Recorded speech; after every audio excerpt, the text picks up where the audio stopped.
A husband sits at his own dinner table and realizes the person he trusts most is tampering with his food. His wife moves like she's done it before, calm, casual, almost careless, because she believes he won't notice and won't question. This isn't a marriage argument or a bad night. This is betrayal with intent inside the safest place a man is supposed to have. And when the threat comes from the person sharing the home, it stops being about love and starts being about survival. Trust is earned in drops and lost in buckets. And when someone shows you who they are, believe them. So in a moment like this, what's the move? Stay quiet and pretend nothing happened, or act immediately and protect yourself before the truth becomes irreversible. Before we dive into today's story, let us know where you're tuning in from. It's always amazing to see where our stories travel. Don't forget to subscribe so you won't miss the next twist in this journey, because what starts as a normal dinner can turn into something you never forget. Now, let's listen to him from the heart. I've always believed in the architecture of control.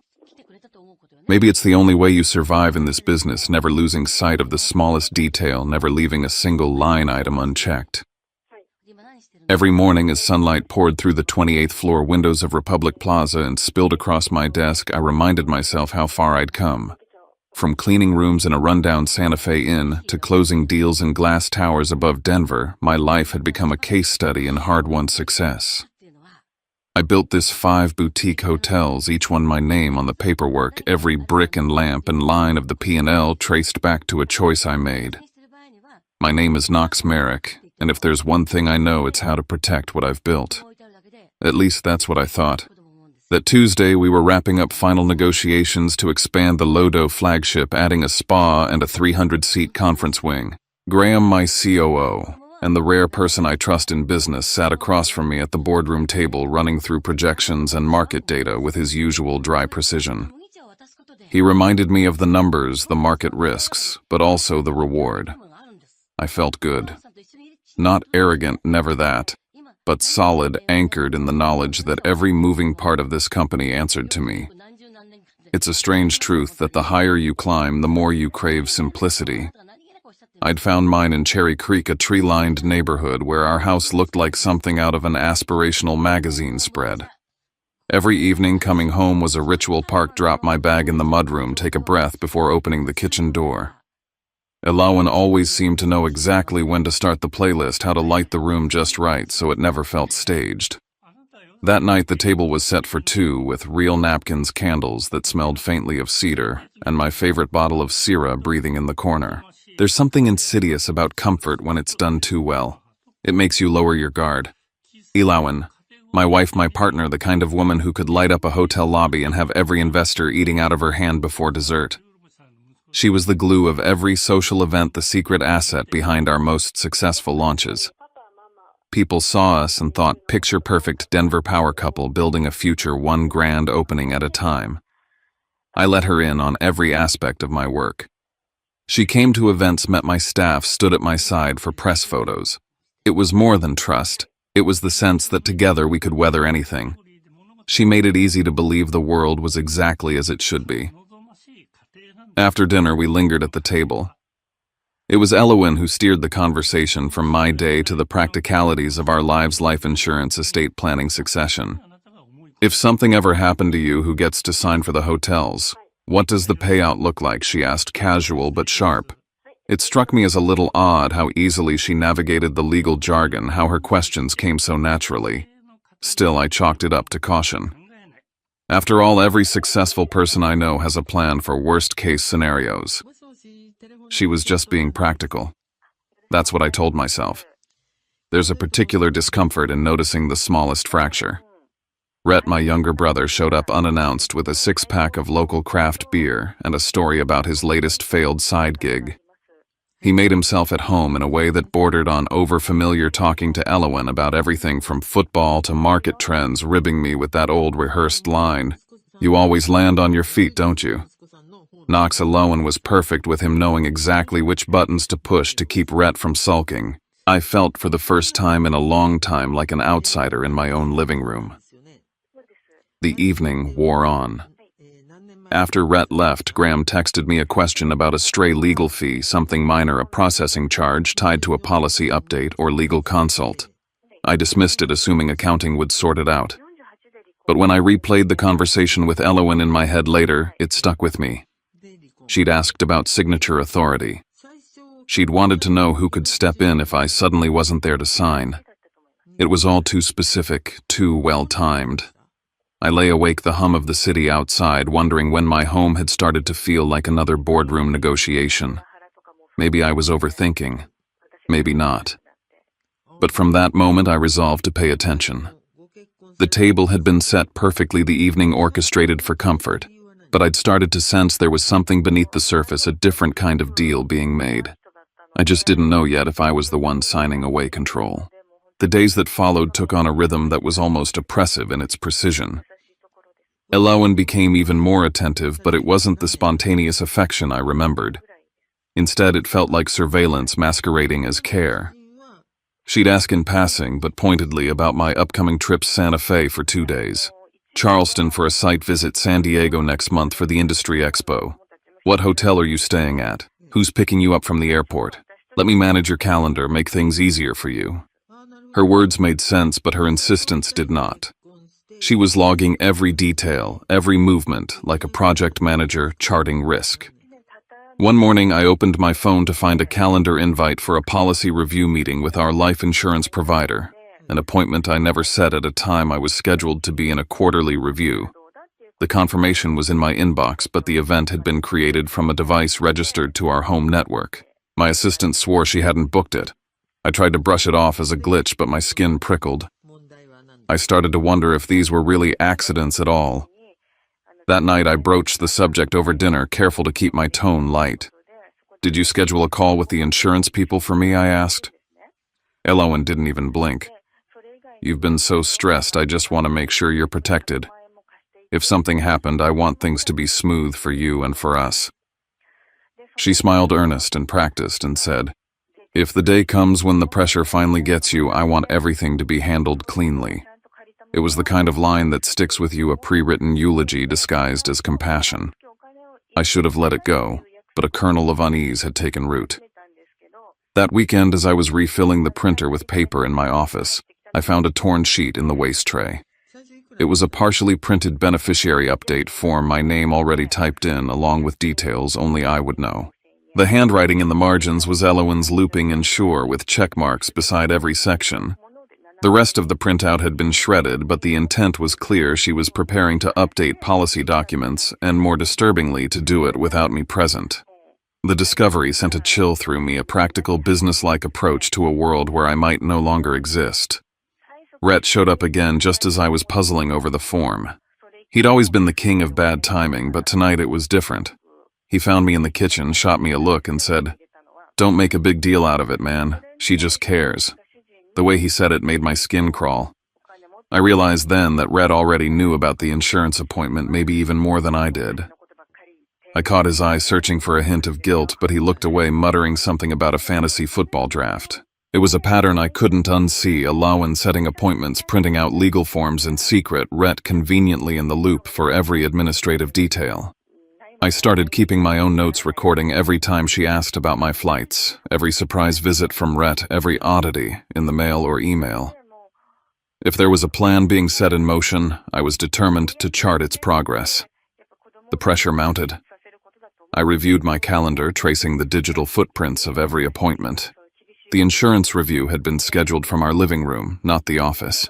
The torn beneficiary form had my signature space left blank, waiting. And Elowen over dinner grew ever more fluent in the language of loss and succession. If anything ever happens, I want you to know I'll handle it. You don't have to worry. But the more she talked about it, the more I worried. By the end of that week, my faith in the simple logic of love had been replaced by a darker certainty someone was scripting a story about my future that didn't include me in it. I stopped waiting for outright proof. Instead, I started looking for the trail they were leaving, one careful breadcrumb at a time. There was no confrontation, no explosive argument, only the silent, methodical tightening of a net I hadn't realized was there until it was almost closed. And so I watched and waited, knowing now that I could not afford a single careless step. Some truths you only let yourself uncover when you're alone in the dark. It was close to midnight in my office at Republic Plaza. The city below hushed by fresh snow, the world moving slow while my thoughts raced in feverish loops. I told myself I was being cautious, that I was just double-checking. But I knew the real reason I was scared. I was scared of what I'd find if I looked closely enough at my own life. My hand shook as I powered up the old family laptop, the one that sat mostly untouched in the den except for travel bookings and Alohan's recipe hunts. The faint hum of the hard drive made my heart jump. I opened the browser history, first expecting to see a few searches about Denver brunch spots or garden soil. What I found was a series of searches repeated always in clusters. Untraceable poisons. How to make a death look natural. How long does it take to get a life insurance payout after husband dies? Transfer ownership of LLC after owner's death. Symptoms of low-dose poisoning over time. The screen glowed with my own mortality spelled out in clinical search bars and advice forums. I scrolled, each click a test of my own resolve. There was a search about accumulation doses and another about safe window to call 911 for natural-looking death. It was so systematic, so calculated, I had to close my eyes for a second. I told myself maybe a neighbor used our Wi-Fi, maybe it was some kind of malware or spam. But the tabs were open to Alohan's regular login synced with our home Google account. She'd always said she didn't trust passwords on public Wi-Fi. I realized with sudden clarity just how much she'd learned to hide. Trying to shake it off, I went into our shared photo archive. That's when I noticed something else, a file labeled signature_clean, dated just last week. It was a high-resolution scan of my signature, the kind you'd pull from a notarized document cropped perfectly with no background. I'd never uploaded anything like that. My signature isn't the kind of thing you just happen to save unless you have a reason to copy it. I sat back, my pulse thudding in my ears. I didn't want to believe it. I wanted to imagine there was some harmless explanation, a bizarre string of coincidences, but each piece fit too perfectly. I thought about the insurance appointments, the perfectly timed calendar, invites, the shredded policy forms. It all fit a pattern, one I was only now willing to see. I called Graham, my voice raw and hollow even to myself. I need you to check something for me, I said. Don't tell anyone. I need to know if there's been any activity fees, request changes on the company insurance or legal side. Anything off. Graham went quiet for a beat, then replied, "Funny you called. There's been a few weird logins on the business admin side, some after midnight. And last week someone asked for a verification on policy documents and beneficiary updates. The request didn't come from your IP." A cold spike of adrenaline went through me. Graham said I didn't flag it, but I can dig deeper if you want. Just say the word. Do it, I said. And don't mention this to anyone, not even staff. My mind reeled. I wondered if I was already too late. At home that night, Alohan was in the kitchen humming softly, making something that filled the house with the scent of roasted garlic and thyme.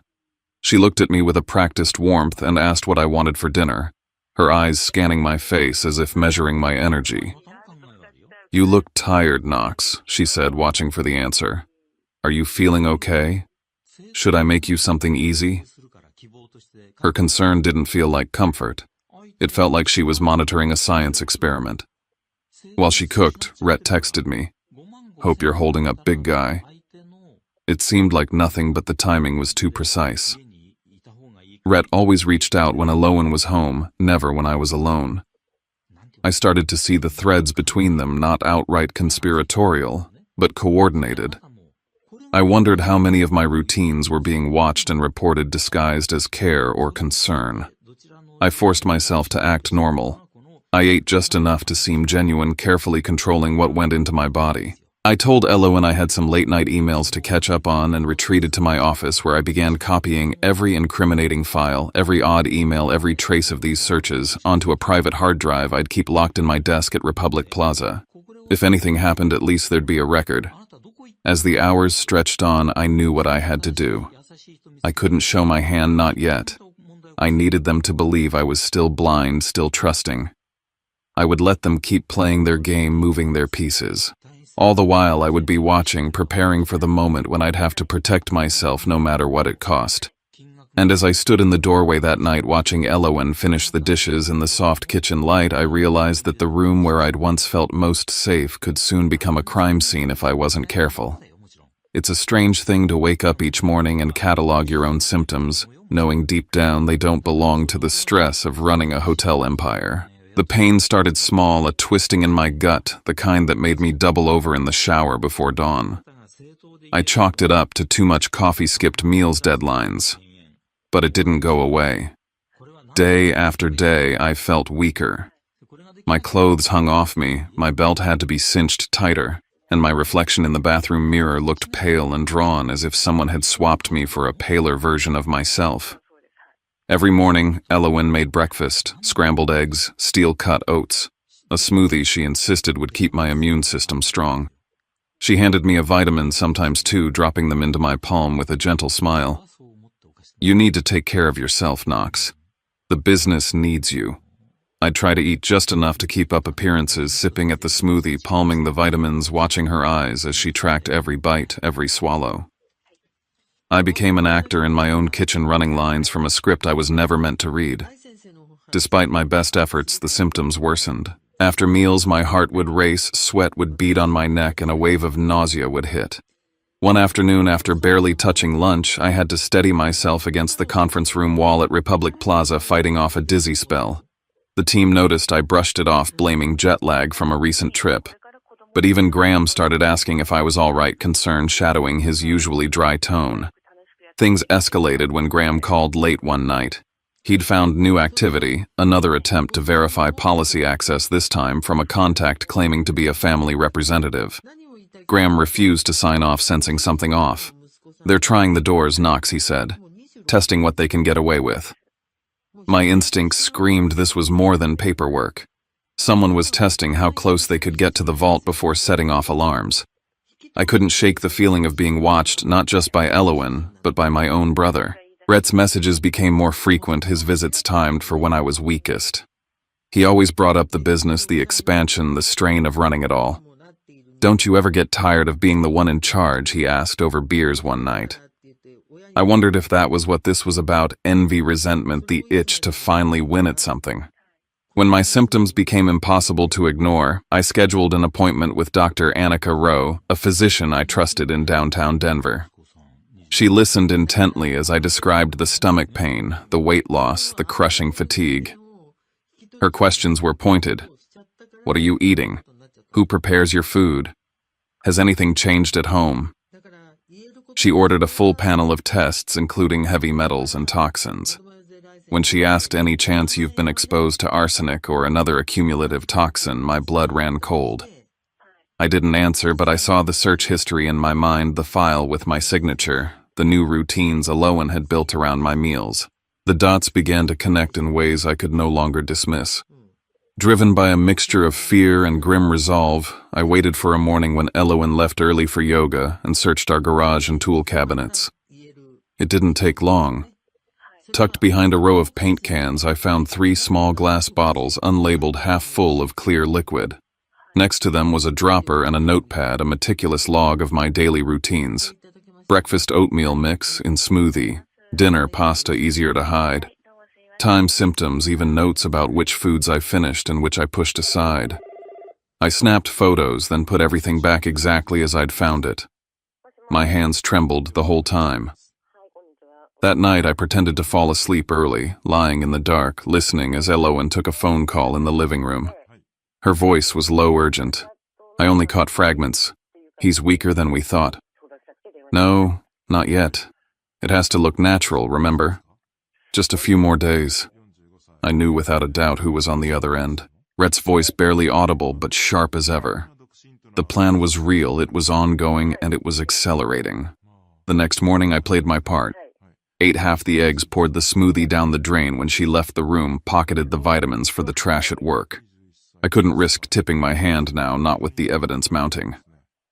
Graham called again with an update, still more attempts to push through account changes and policy updates, each one more desperate than the last. At work, I drifted through meetings, my mind half on expansion plans, half on the garage, the bottles, the log, the conversation I'd overheard. I watched Elowen at dinner that night, noting the way her eyes followed every movement, waiting for signs of progress or failure.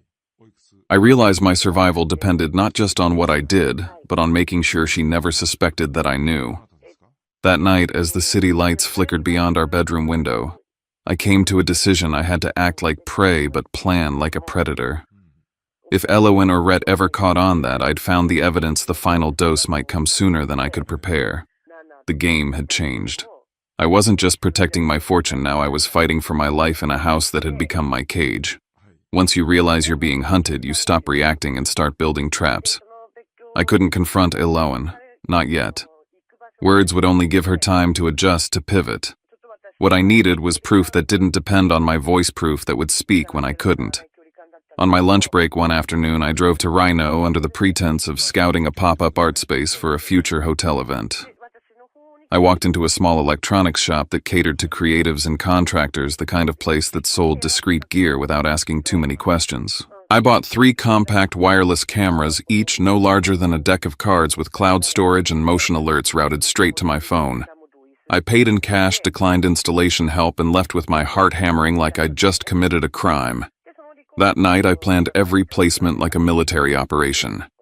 One camera went into the kitchen, angled carefully to capture the dining table and counter where meals were prepared.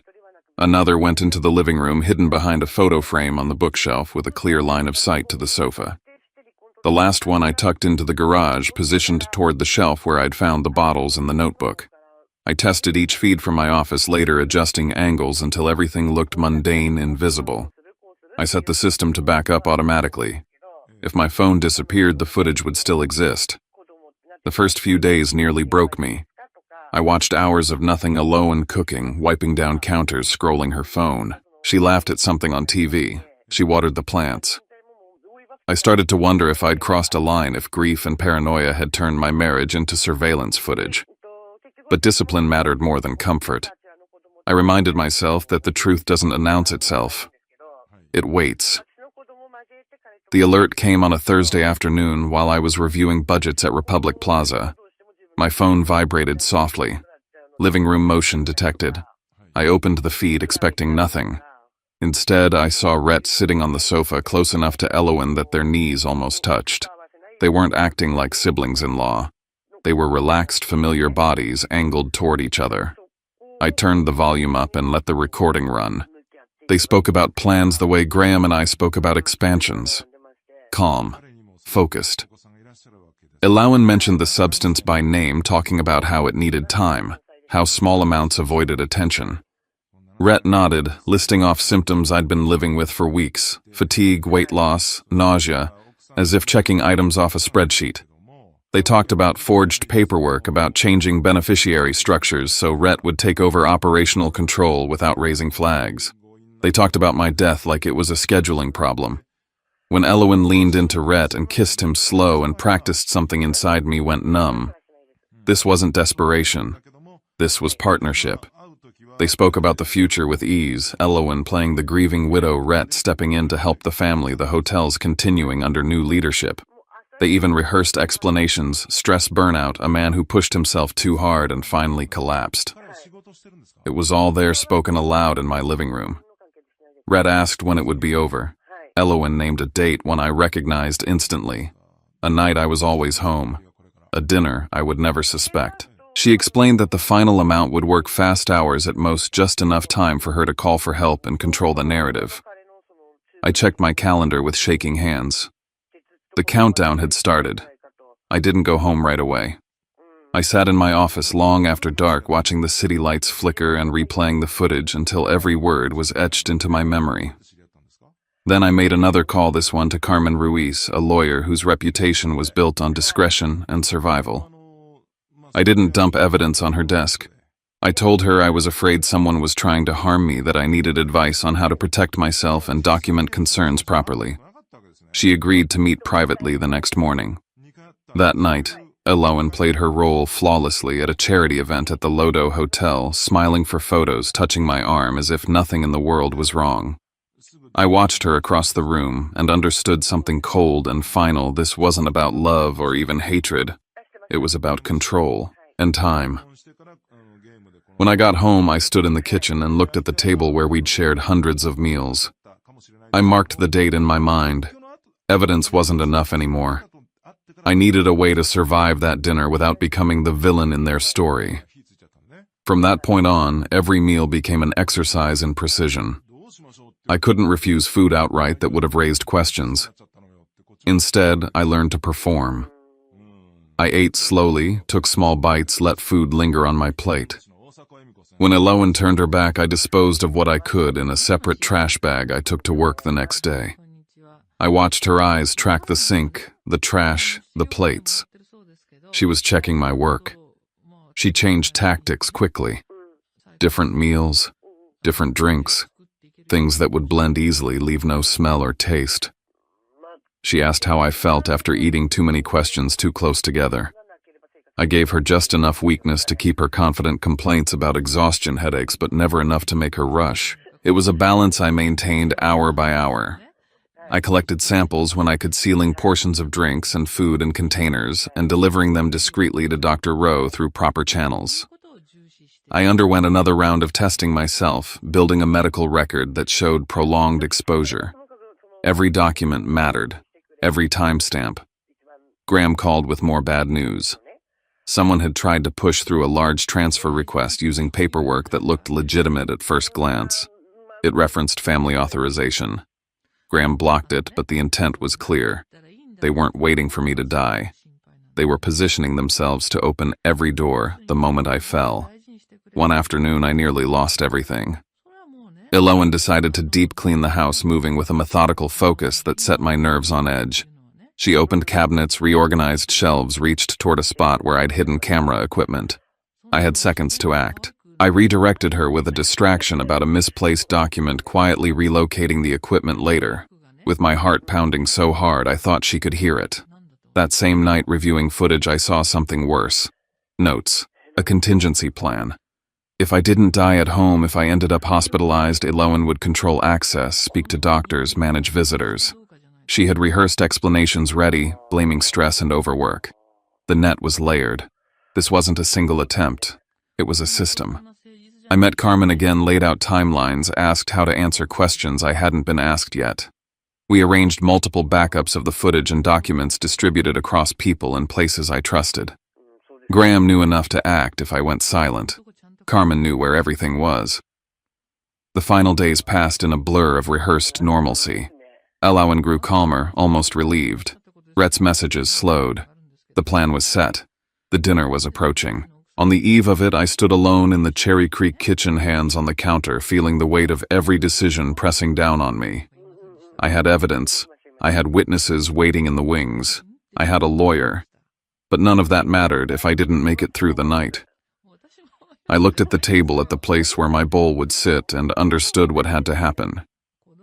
If they thought I wasn't looking, they would act. And when they did, I would have to be ready to choose silently, decisively, between being the man they planned to bury and the one who walked away alive.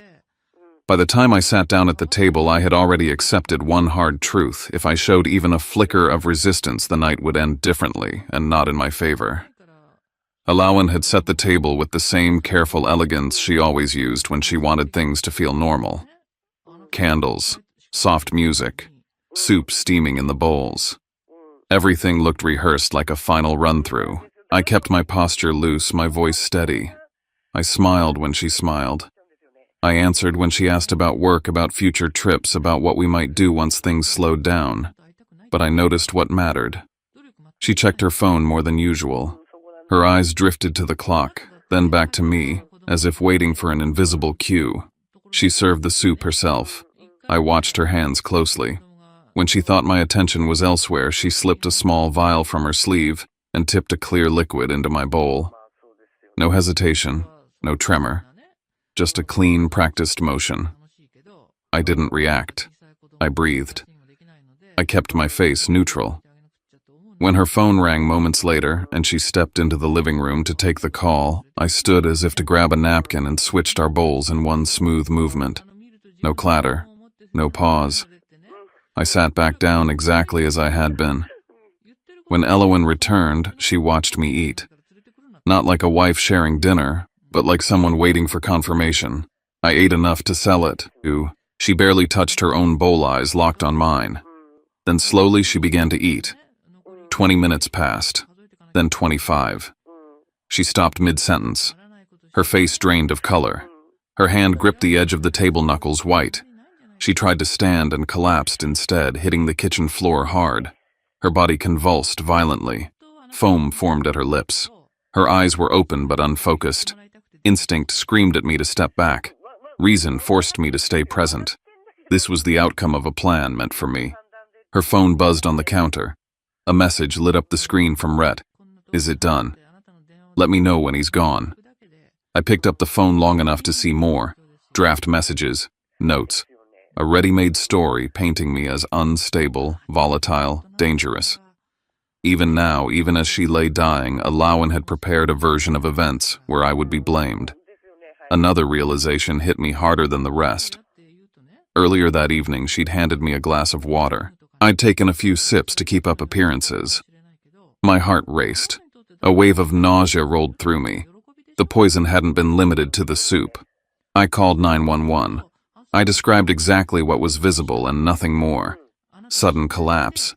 Seizures. Emergency. I didn't clean anything. I didn't move the bowls or the pot. I didn't touch her phone again. Paramedics arrived first, then police. Alawan was unresponsive. The questions came fast. Who cooked? Who ate? Any arguments? Anyone else present? I answered calmly, consistently. We'd had dinner. She collapsed. I called for help. That night ended with Alawan gone and officers standing in my kitchen. I understood then that surviving the poison wasn't enough. I had to survive what came next. Being the one left standing immediately made me suspicious in their eyes. At the station, detectives pressed on every angle our marriage finances insurance opportunity. I didn't argue.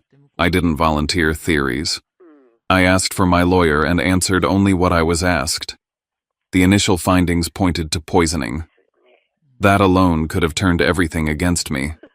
Timing mattered now more than ever. With Carmen Ruiz present, I laid out the sequence carefully. First, my medical records. Weeks of documented symptoms. Tests confirming prolonged exposure to toxic substances. Evidence that I'd been deteriorating long before that night. Then the recordings.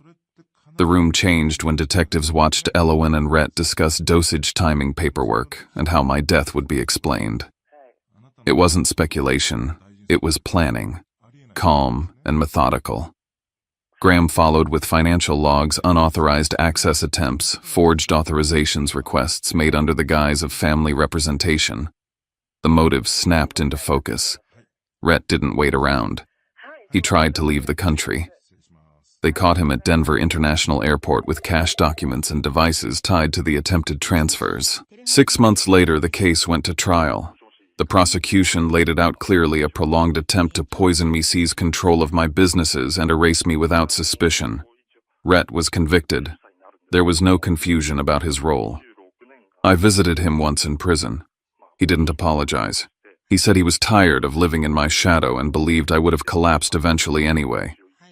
I told him that believing something doesn't make it true and it doesn't make it right. I walked out of that facility lighter than I'd felt in years. I changed how I live now. Stronger safeguards. Clear boundaries. Trust earned, not assumed. I learned that instinct isn't paranoia, it's information. And the reason I'm still here isn't luck. It's because I paid attention. This story isn't just about betrayal or survival. It's about the quiet moments when something feels off and how easy it is to ignore those signals, because the danger wears the face of someone we love. The most frightening threats rarely arrive loudly. They sit across from us at dinner. They ask gentle questions. They tell us they care. If you've read this far, ask yourself one thing honestly. How many times have you dismissed your own instincts because it felt uncomfortable to question someone close to you? How often have you explained away red flags as stress, misunderstanding, or just overthinking? This story exists to challenge that reflex. Trust is powerful, but blind trust can be lethal. Awareness is not paranoia. Preparation is not cruelty. Protecting yourself does not mean you are heartless. It means you value your life, your work, and your future. The truth is, no one is entitled to your vulnerability simply because of a title like family, spouse, or partner. What happened here could have ended very differently if the warning signs had been ignored just a little longer. Survival didn't come from strength or luck alone, but from attention restraint and the willingness to act quietly instead of emotionally. Sometimes the most frightening betrayal isn't loud, it's quiet, seated across from you, dressed up as an ordinary meal. In moments like that, we learn how fragile trust can be and how quickly love can turn into a question mark. We also learn something else: staying calm isn't weakness. It's clarity. It's the small, steady choices that keep us safe long enough to see the truth for what it is, and to decide what we're willing to carry forward. And when the shock wears off, we're reminded that protecting your peace isn't cruelty, it's self-respect.